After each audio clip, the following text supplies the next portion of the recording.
wax kale uma soo istaagin arrinkan hadda uu gudoomiyaha ka hadlay gudoomiyaha si fiican u sharax oo uma baahnayn hadda in meel looga laabto ma jiro laakiin waxaan rabaa hal kelimo inaan ku daro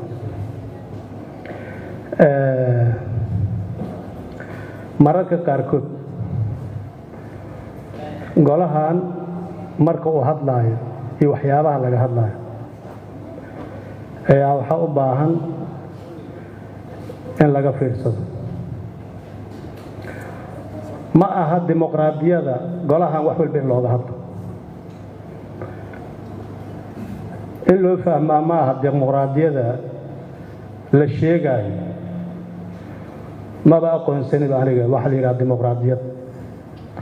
dimuqraadiyad diinta islaamka dhigayso dimuqraadiyada gaalada ma aha tan diinta islaamka ay dhigayso horta in la fahmaa muhiim waa dib ha loo fiiriyo oo qoon haddaan diinta loo lahayn ha la soo barto qof kasta oo muslimna waxaa waajib ku ah in diintiisa u barto waajib calaynaa waaye inaan diintaanada baran bilxaqiiqa sharcigaa nagula soo celcelinaayo ma ilaahan idinku dhaariye guddoomiyaha wuxuu ka hadlaayay maa wax inta in la yimaado laga sheegi kara ah miyaanan xishoonaynin horta annaga miyaanan diin lahayn islaam ma nihin miya xaggeen ku abtirsannaa yaa asal noo ah waar asalka annaga diinta waaye diin kale ma lihin annaga sababta loo daba taagan yahay sharcigaas wasakhda ah horta ma naloo sheegi karaa wasakh waaye quran waaye sharci ma ah haddaan idiin sheegayaa wuxuu sharciga islaamka ka qabin iyo dastuurkan uu qabin lama keeni karo meeshaan mana ogolaanayo haddaan idiin sheegaynaa sharcigaas lagu daba dhegan yahay waddan kastaba sharci iyo shuruuc uu leeyahay annaga ma sharci gaalan ku dhaqannaa gaalada sharcigeema inta keennaan shacab ku dhaqaynaa ruuxaan bilaahi calaykum aad maalin kasta dabada nooga wadaan maxay tahay maxaa loo diidan yahay maxaa loo keeni laayahay maxay tahay waxaas wasakh waaye qurun waaye sharci ma aha shaydaan waaye mana la keenayo inta maxaa noo sheegaysaan marka bikulli ixtiraam mudanayaasha waa idan ixtiraamaynaa ni ixtiraamno maamulka annaga mas-uulka ah wax xunna intaynaan keeno diyaar uma nihin إلهي سبحانه وتعالى قرآن كسوحوليه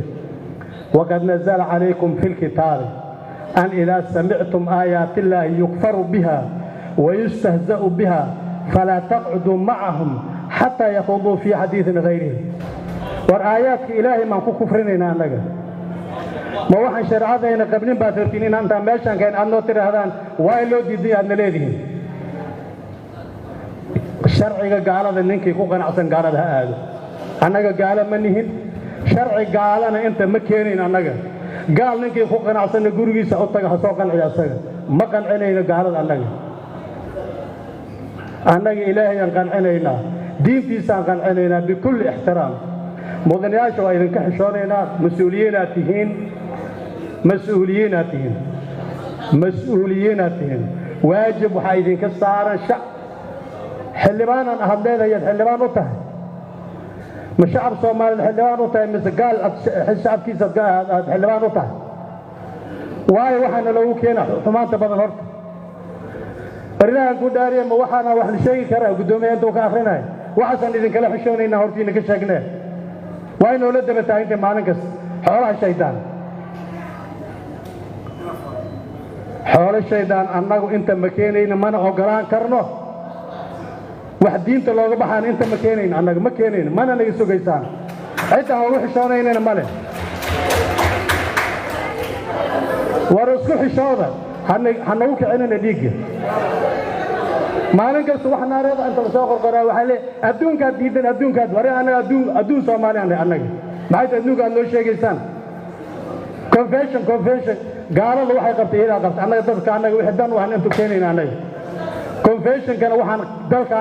أنا عن مصلحة وهنا ما قلانين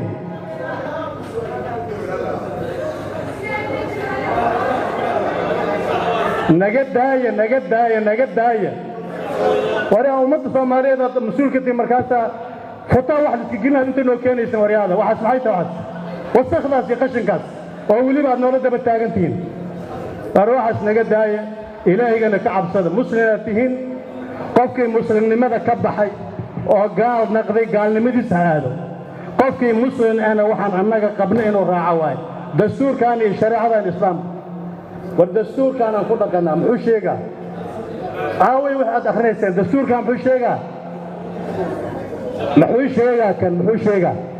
ma wax kan ka baxsanaa kartiin aan inta kaamil